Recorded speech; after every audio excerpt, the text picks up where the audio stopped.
Right now, you're listening to the Azim Digital Asks podcast, the podcast where I, Azim, talk to some of the top marketers in the industry, find out everything about them, how they got to where they are today, and more importantly, sharing some really useful marketing tips that will help everybody listening to this become better marketers.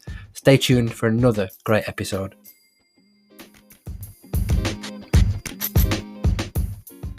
Hello and welcome back to another episode of the Azim Digital Asks podcast. I have an absolutely brilliant guest with me today, and I think the best way to describe him, I'm literally just going to steal his Twitter bio, which is just all local, all the time. What else is there? The wonderful Mike Blumenthal. Mike, how are you? I am doing really well. I know that brilliant has a slightly different definition in England than in the United States, so I'm not sure which definition we're using, but I'll accept the compliment. Try to do it graciously. Good stuff, good stuff. Welcome to the show. As you know, we always start with a bit of an icebreaker before we get you to introduce yourself properly. So, mine for you is that, Mike, if there was a movie that was made of your life, what genre would it be and who would play you? So this was a really hard question for me because I don't think of my life that way. So I actually spent some time researching this question as I want to do. And I started out by looking for the most boring movies. Came up with 50 Shades of Grey and Gone with the Wind, both of which would be totally inappropriate models for my life. And then I thought, well, maybe if I take the angle of the most boring actor, like who I identified as Kevin Costner, and then looked at some of his movies. The only of his that I really liked was Dance with the Wolves. But given that it was positioned as based on a true story, but it was really plagiarized research from two famous wolf researchers in Alaska, I thought that would send the wrong signal. But then it's Christmas time in America. I landed on the idea of This American Life, this sort of, uh, uh, or the story, of Christmas story, small town boy faces adversity, goes up against, powerful forces, thinks of ending things, but in the end, all is good. It's played by Jimmy Stewart, uh, which is, a little too waspy for me, a little too much of a Trumpian vibe in the small town. So I thought it would be something like It's American Life or American Life, whatever it's called. Or Wonderful Life, it's called, not American Life. I'm sorry. It's A Wonderful Life. But instead of Jimmy Stewart, it would be played. I first thought maybe somebody like Woody Allen, but he's been canceled. So again, probably inappropriate. So then I came up with George Burns, right? I mean, this is a guy who I thought would be a perfect foil for this movie to play me. Walking around with a scar, acting at. I think he played God at 92, right? I mean, I can buy into that sort of image of George Burns in the, sort of the outsider in the small town, finally succeeding. So that's sort of the American sort of, success story, but the outsider. Nice. That is a very good way to start the show. And just for the listeners' benefit, we have caught up previously, and I'm really looking forward to this episode. Really looking forward to learning a lot about you. So, for those listeners who have lived under like a digital rock, do not know who you are, would you like to give them a little bit of a short introduction into everything about Mike? Sure. So, I started my life as a son of a retail merchant and lived that life, swept the floors instead of getting an allowance, joined that business after uh, I went, I grew up, went to college during the early 70s, a very tumultuous time in the United States with Vietnam. It was a very disturbing time for me. I got arrested a few times, ended up from that sort of taking the complete opposite path. I became a mountaineering guide in East Africa and Wyoming and Alaska, sea kayaking. Spent 10 years sort of mostly away from civilization to largely heal from the sort of pain of the United States and pain of my relationship with my father. Decided in the early 1980s to come back, reconcile with my father on my terms. He was a classic sort of parent of that era. Never could say a good word, never could say I love you. Around the dinner table, love was expressed as last month's P&L values, which always seemed very weird to me. But I did over the next 20 years, finally reconcile with him as I worked in his business, created my own business as part of that. which was a computer store. The whole business, we got our asses kicked. We did really well in the 80s, early 90s, till we didn't. And a 10-year sort of slide as Amazon came online and mail order came online and Walmart came online. And we closed the doors in 2001.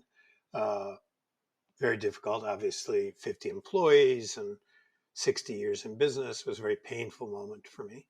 But then, fortunately, I had explored the internet up to that time, and we had built a content management system around some open source software. To me, open source was the most brilliant thing ever because it allowed me to sort of leverage other people's work, but still give them credit and still benefit from it.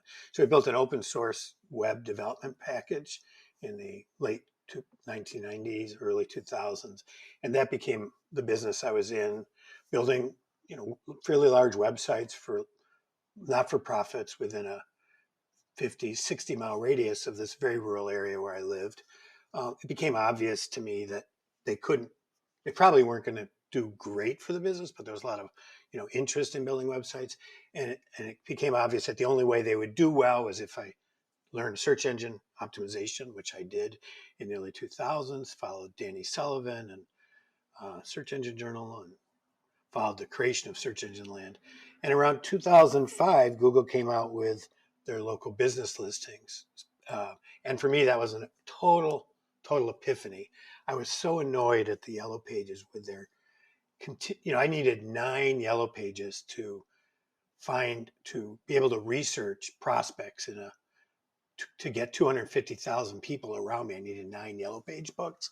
And every year they'd come in and try to upsell me on one more book and one more ad and what my competitors were doing. They were the masters of FUD selling, fear, uncertainty, and doubt. I hated them. So when Google brought out my local listings, it was an epiphany for me. It was like, these guys are going to kick the Yellow Pages butts. And Yeah. I started researching Google. They merged with Google Maps 2006.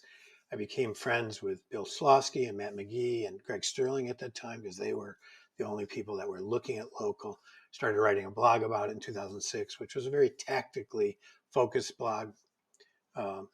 And that I loved local because it was everything that I knew and appreciated about my history, but it was so enmeshed in the future. And so I just became totally engrossed with the battles of the 2007, 2008, Google going up against the Yellow Pages on one side, the MapQuests on the other. Met people like David Mim and Mary Bowling, great people who I became friends with by going to SMX conferences and speaking at those conferences.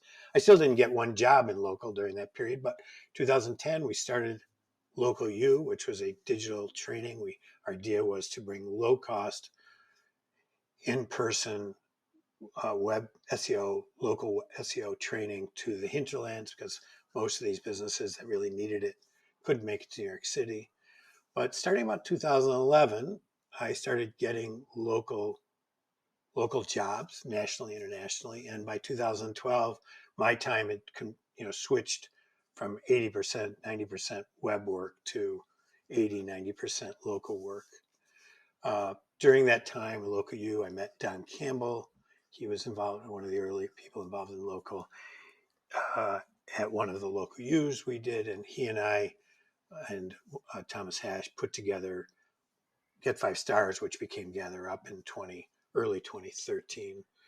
And so local and my pursuit of understanding local has really been the driving force of my both personal friendships and my career opportunities. Yeah, what an interesting career. Thank you very much for sharing that. And I would urge anybody listening to this, if you haven't had the chance to jump on a quick video call with Mike, you definitely should, because I remember he showed me. I think it's in your background. You've got like loads of different directory books from every year. I Pretty have much. right. I've been saving the Yellow Pages books for the last 10 or 12 years, and every year I tabulate how many pages are in it. There was probably in my local book there was probably 250 pages in 2009, and this last one I got was probably 87 pages in the Yellow Page books, but it was done in large print for the benefit of the elderly, which I think are the only people still reading it. So Awesome. Thank you very much for sharing. And again, thank you for being so open about your career. just I as a wanted side to note, if they hadn't done it in large print, it'd probably be 50 pages, right?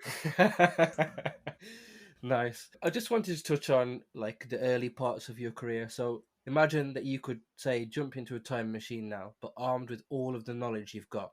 You can go back to the start of your career. What advice would you give to yourself on day one? I'm not a great guy for looking back. I always sort of plod forward 1 foot at a time. But one of the things that took me a long time to learn that I probably should have learned quicker, more quickly, was the idea of scaling, right? As an individual who didn't really want to work, who not want to work for somebody else, incapable of working for somebody else, right? The reasons I've started my own businesses is because I am unhirable as an employee. But after our business closed with 50 employees, it was really emotionally very difficult. And so I worked with my brother only, and we each worked on separate projects. So the idea of an individual, but as I got into agency work, I was very constrained by the lack of the ability to scale that. I didn't want to hire a lot of employees. I started working with subcontractors. I didn't really want to manage subcontractors. It was my resistance to that really got in my way. The idea of scaling what you do and then offloading what you don't like to do. I didn't understand that. If I could have learned that earlier, I could have, I think, been happier earlier. Yeah, yeah, that makes sense. And as a note on that, I started helping people with reviews in 2008 and thinking reviews were the most amazing thing, but small businesses had such a hard time dealing with them, right? So I came up with this system, but I couldn't get anybody to follow my system instructions, right? So all these small businesses would hire me, they'd pay me, but then they wouldn't do it. And so when we finally created Get 5 Stars, I did more good for more businesses in the first 6 months than I had done in literally 10 years of independent consulting. Awesome. What an achievement. That's brilliant. Thanks very much for that. You mentioned earlier on a few names who you started following early on in the industry. Mm-hmm. What about now? Who inspires you right now? Who's an inspiration for you? Well, Bill Slawski who was an inspiration then, continues to be an inspiration. Again, somebody who puts 1 foot in front of the other, continually learning. David Mim also, Mary has retired to a large extent, so she would have been on my list, but she's retired. But David Mim and Bill Slawski are two that I really follow. Aaron Wyke who joined us at Local U and then subsequently joined with my recommendation at Get 5 Stars, has become one of my just most both favorite people in the world, as well as somebody who I respect more than anybody in terms of their ability to build a business that's not just good but great, that customers love, which I think is so attached to my value. It's not the issue of making money; it's the issue of having people use your product and get pleasure out of that and succeed with it, right? So Aaron Wyke, and then Greg Sterling, who I met early on, but who has been very consistent, persistent, and tried to pursue the area of local with great integrity. I mean, those are the people that I look up to, and I'm also fortunate enough to be friends with. Awesome. I'm sure they'll be pleased to hear that once this episode goes out.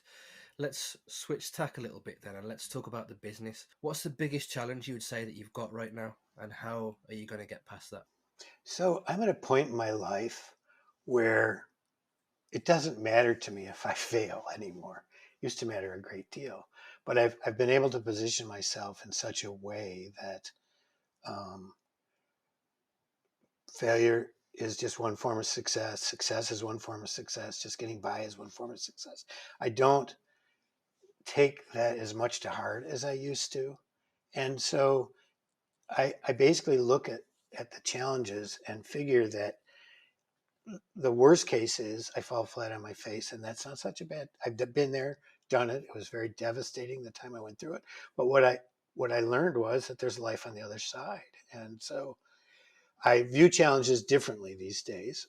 I've also learned, and at my point in life, I don't like to be a manager anymore, and so the biggest problem for me is finding people to work with who have the same love and passion that I do for the topics we work on. So I don't view it quite that way anymore, and I have the luxury of not viewing it quite that way. It's quite a relief and a release to not worry about failing. So I don't view business problems quite the same way. It's like you give it your best shot, you bring integrity to it, you ask the questions about, who benefits, who doesn't benefit, and you try to honor your commitment to the people that are paying you, i.e. the customer, to do it in their best interest. And I think as long as you follow that, you'll probably be okay. Yeah, brilliant. That's a brilliant perspective on it, and I'm sure the listeners will take a lot of value from that, especially the points around failure as well.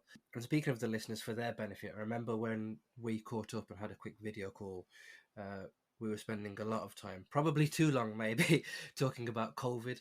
But in a professional sense, how do you think COVID has affected you professionally, and how have you come back from that? Well, on a personal level, I'm a bit of an introvert, even though I love to speak and love to get out and share ideas, because I think only through sharing and cooperation can I make advances personally. But COVID has allowed me to spend more time studying, spend more time gardening, spend more time with my wife. We had a rip roaring game of code names last night.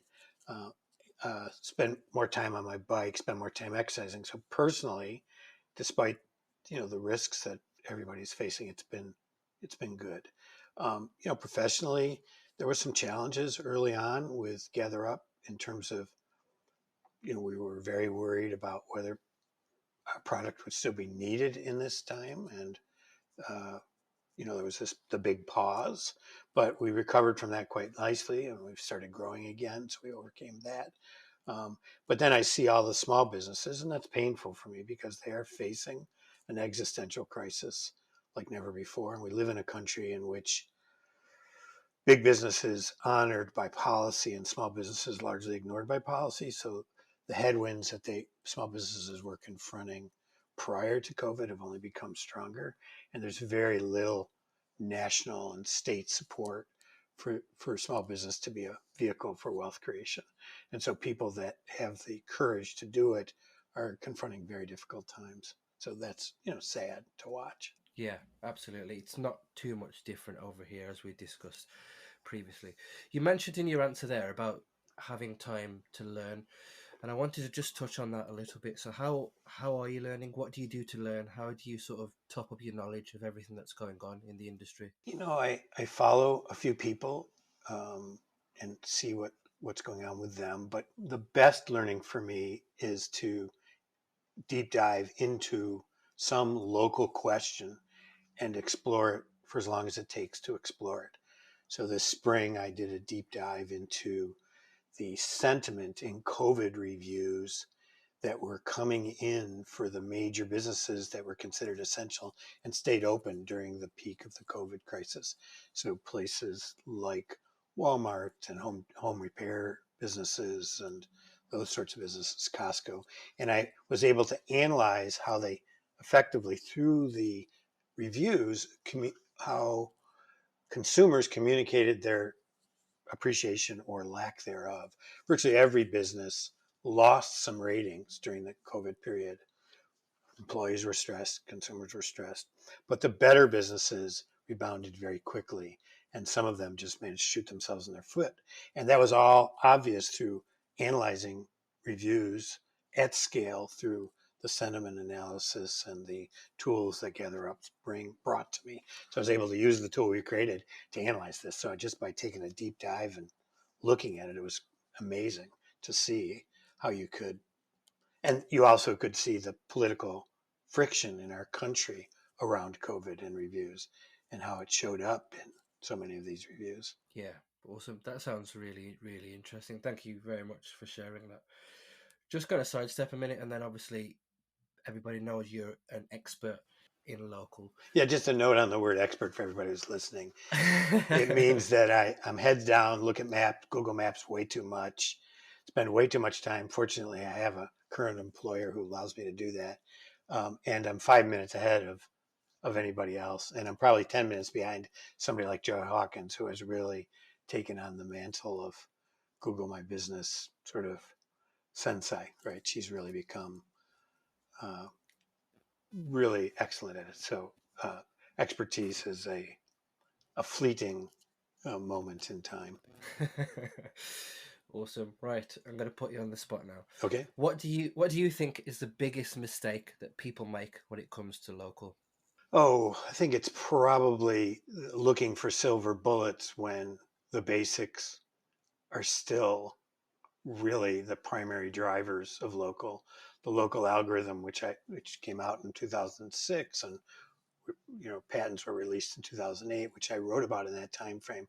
I went back and unearthed 10 elements of the local search algorithm, and those are still the 10 elements that are important today.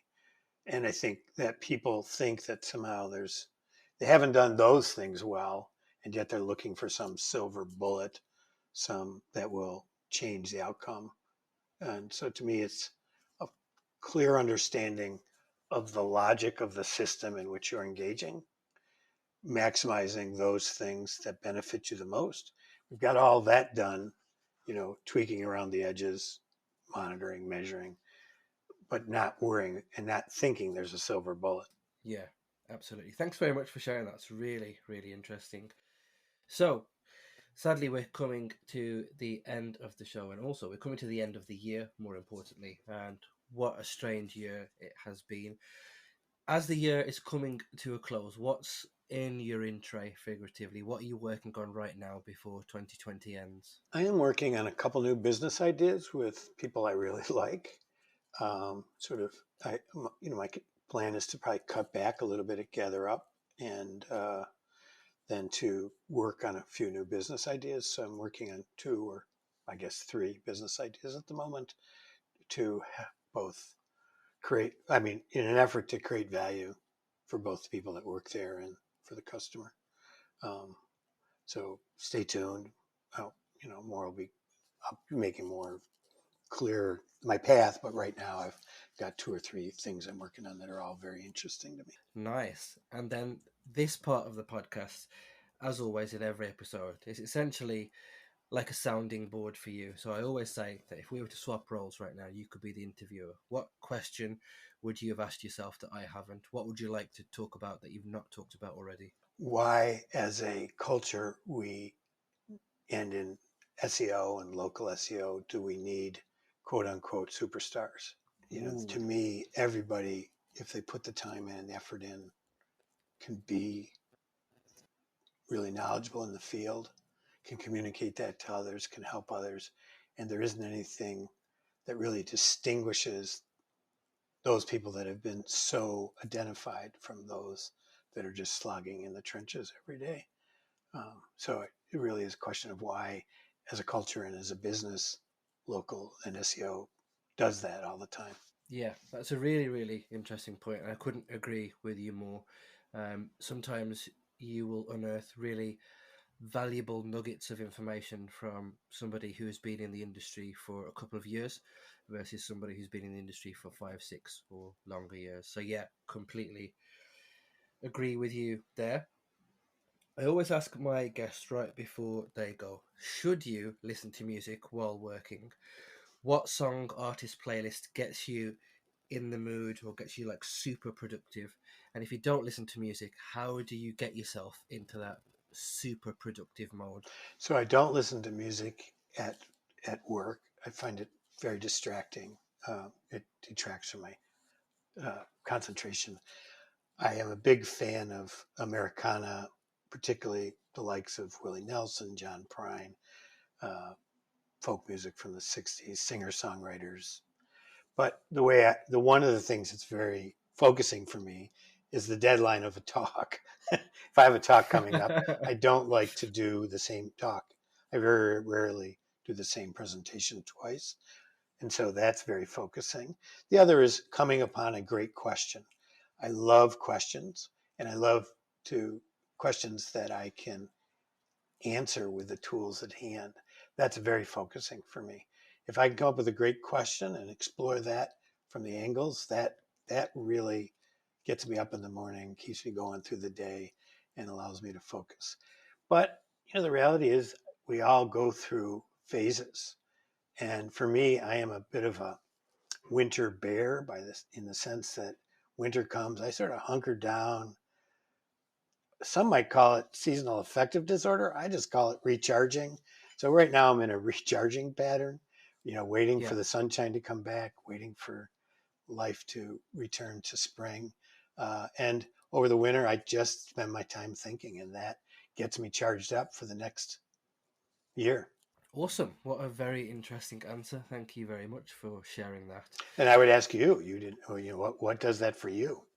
For me, it's quite strange, to be honest, because I listen to like classical piano music, so it doesn't have lyrics. I don't listen to music with lyrics Mm-hmm. because I'll find myself getting mentally distracted. But Mm.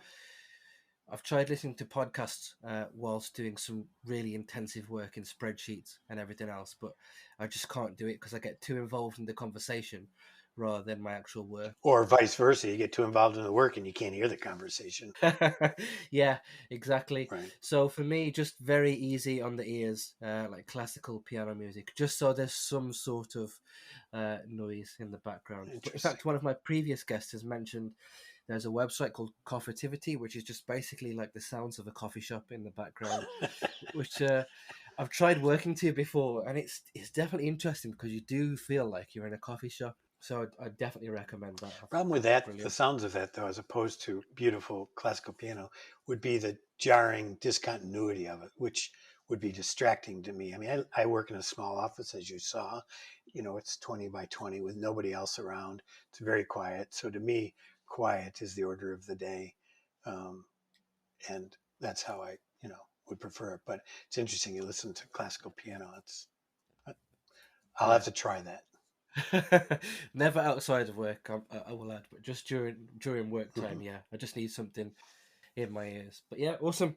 Speaking of that, actually, a bit of tips that we just shared with each other then. If there was one like quick fire marketing tip that you can share with the listeners that might help them to do their jobs better, what would that be? Well, in local, to me, leaning into what Google is doing is a critical aspect of it. That while Google, quote unquote, or as Rand Fishkin would say, is stealing traffic from your website, from where I sit, that may be a problem, but it's a problem that you can prepare for, lean into, and do well. So to me, the tip would be to lean into what Google is doing as long as it's leading to solid, low cost leads. And when it stops, then, have a backup plan to do something else, right? So that leaning into Google means great photography, reviews around the web, not just reviews at Google. It means, thinking about Google as a transaction environment, thinking about Google as a visual search engine. Those are all things that Google is doing and doing to keep users on their site, but they're doing it in a way that still provides a lot of opportunity for lead generation and exposure for the clients you're working with. Just before you do go though, how can people find out more about you? Where can they get in touch with you? Where can they find you on social media, etc., etc.? Sure. Share your details. So on social media, I'm primarily on Twitter, M. Blumenthal at Twitter. My email is an open email, mike@gatherup.com. You're welcome to email me. Those are the two primary places. I write at the Gather Up blog and at blumenthals.com/blog. And at Local U, I do a weekly podcast on notable events in local for the past week at Local U. So those are the ways you can see what I'm doing, get in touch with me if you have a question. And I'm more than willing to listen to your question and answer it if I can. Mike, thank you very much for being a brilliant guest. It's been a pleasure to have you on the show. As I always do, I give the guests the last word. So the last word on this show is all yours. Go Well, for it. thank you for being a brilliant host, Azim. I really thank you for giving me an opportunity, and thank you for running such a great series and interview. I really appreciate it.